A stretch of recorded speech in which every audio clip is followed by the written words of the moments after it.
Oke, assalamualaikum warahmatullahi wabarakatuh. Di sini saya akan menjelaskan seputar materi manajemen lembaga keuangan. Nah, di dalam manajemen lembaga keuangan itu ada beberapa macam materi lagi. Nah, di sini saya akan membahas materi pertama, yaitu mengenai ruang lingkup lembaga keuangan. Nah, berikut adalah penjelasannya. Apa aja sih inovasi yang dilakukan oleh lembaga keuangan? Nah, di sini lembaga keuangan memiliki inovasi-inovasi seperti financial technology atau fintech.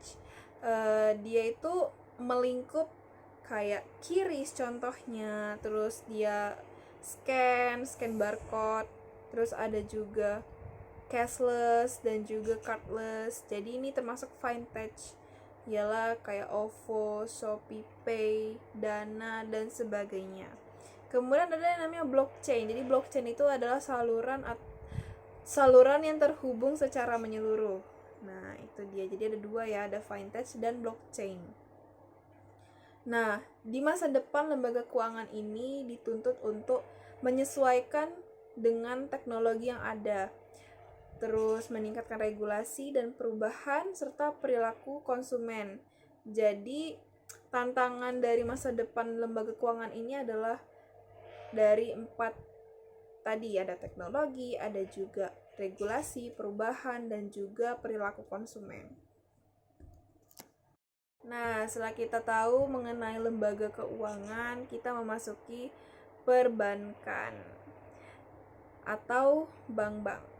Nah, sebelum kita memasuki tentang apa yang dimaksud dengan bank, kita akan mengetahui dulu sejarah dari bank itu sendiri. Nah, sejarah perbankan di Indonesia itu awal mulanya muncul pada abad ke-17 dengan kehadiran bank-bank asing. Yang dimana bank pertama di Indonesia itu namanya Bank Java. BRI didirikan untuk membantu masyarakat kecil reformasi perbankan di tahun 1998. Jadi selain Bank Java tadi, ada juga Bank BRI yang termasuk bank yang pasti ada di setiap wilayah Indonesia. Mengetahui mengenai sejarah perbankan di Indonesia, kita masuk ke dalam jenis-jenis bank. Jadi jenis-jenis bank ini ada 3, yaitu ada bank umum, BPR, dan juga bank sentral.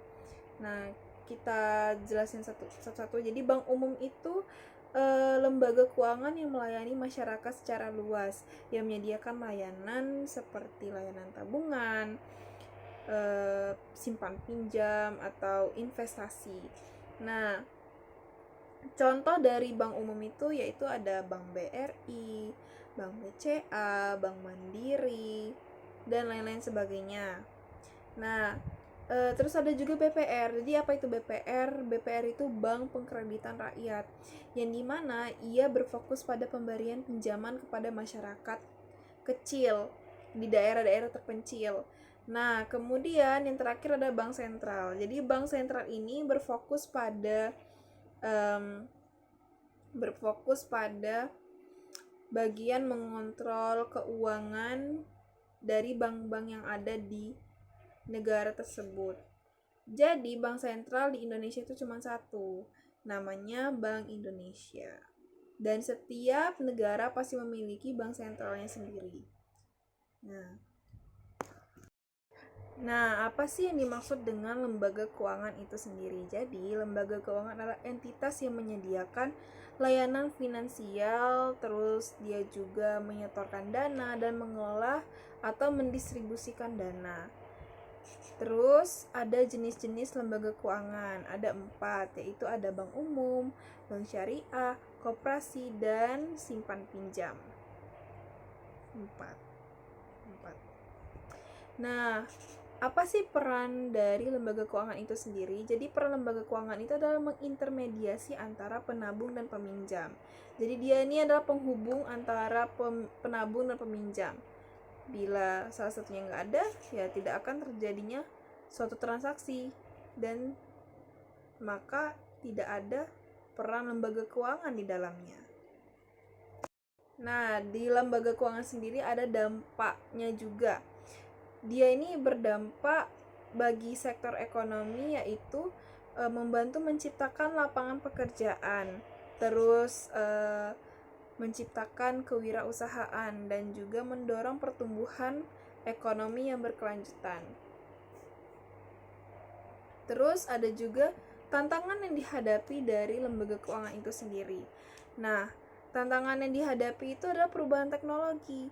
Jadi, semakin berkembangnya zaman, maka lembaga keuangan juga kan makin berkembang sistem-sistemnya.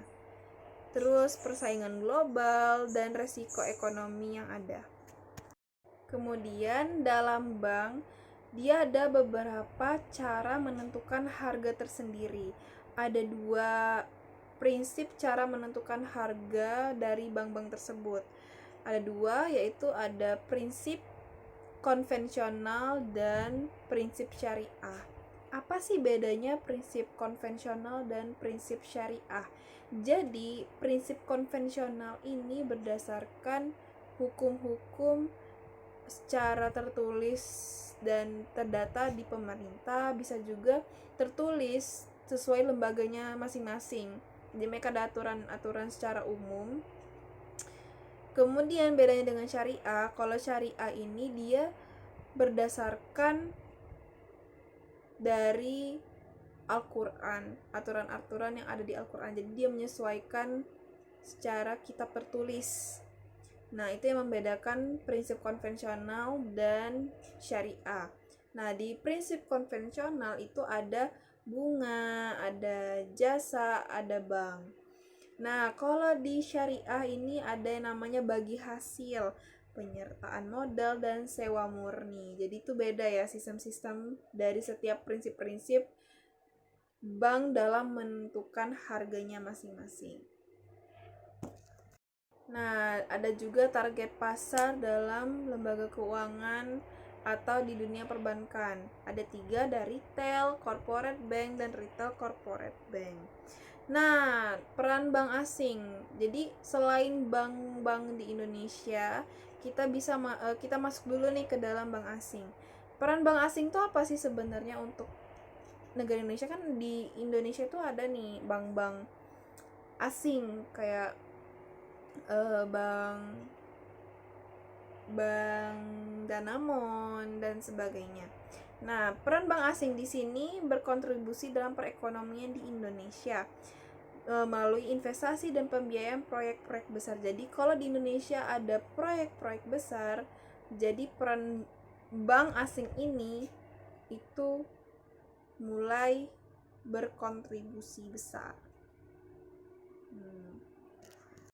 Mengetahui mengenai sejarah perbankan di Indonesia, kita masuk ke dalam jenis-jenis bank. Jadi jenis-jenis bank ini ada 3, yaitu ada bank umum, BPR, dan juga bank sentral. Nah, kita jelasin satu-satu. Jadi bank umum itu lembaga keuangan yang melayani masyarakat secara luas, yang menyediakan layanan seperti layanan tabungan, simpan pinjam, atau investasi. Nah, contoh dari bank umum itu yaitu ada Bank BRI, Bank BCA, Bank Mandiri, dan lain-lain sebagainya. Nah, terus ada juga BPR. Jadi apa itu BPR? BPR itu Bank Pengkreditan Rakyat, yang dimana ia berfokus pada pemberian pinjaman kepada masyarakat kecil di daerah-daerah terpencil. Nah, kemudian yang terakhir ada bank sentral. Jadi bank sentral ini berfokus pada bagian mengontrol keuangan dari bank-bank yang ada di negara tersebut. Jadi bank sentral di Indonesia itu cuma satu, namanya Bank Indonesia. Dan setiap negara pasti memiliki bank sentralnya sendiri. Nah, kemudian dalam bank, dia ada beberapa cara menentukan harga tersendiri. Ada 2 prinsip cara menentukan harga dari bank-bank tersebut. Ada 2, yaitu ada prinsip konvensional dan prinsip syariah. Apa sih bedanya prinsip konvensional dan prinsip syariah? Jadi, prinsip konvensional ini berdasarkan hukum-hukum secara tertulis dan terdata di pemerintah, bisa juga tertulis sesuai lembaganya masing-masing. Jadi mereka ada aturan-aturan secara umum. Kemudian bedanya dengan syariah, kalau syariah ini dia berdasarkan dari Al-Quran, aturan-aturan yang ada di Al-Quran. Jadi dia menyesuaikan secara kitab tertulis. Nah, itu yang membedakan prinsip konvensional dan syariah. Nah, di prinsip konvensional itu ada bunga, ada jasa, ada bank. Nah, kalau di syariah ini ada yang namanya bagi hasil, penyertaan modal, dan sewa murni. Jadi itu beda ya sistem-sistem dari setiap prinsip-prinsip bank dalam menentukan harganya masing-masing. Nah, ada juga target pasar dalam lembaga keuangan atau di dunia perbankan. Ada 3, ada retail, corporate bank, dan retail corporate bank. Nah, peran bank asing. Jadi, selain bank-bank di Indonesia, kita masuk dulu nih ke dalam bank asing. Peran bank asing itu apa sih sebenarnya untuk negara Indonesia? Kan di Indonesia itu ada nih bank-bank asing kayak bank Danamon dan sebagainya. Nah, peran bank asing di sini berkontribusi dalam perekonomian di Indonesia melalui investasi dan pembiayaan proyek-proyek besar. Jadi kalau di Indonesia ada proyek-proyek besar, jadi peran bank asing ini itu mulai berkontribusi besar.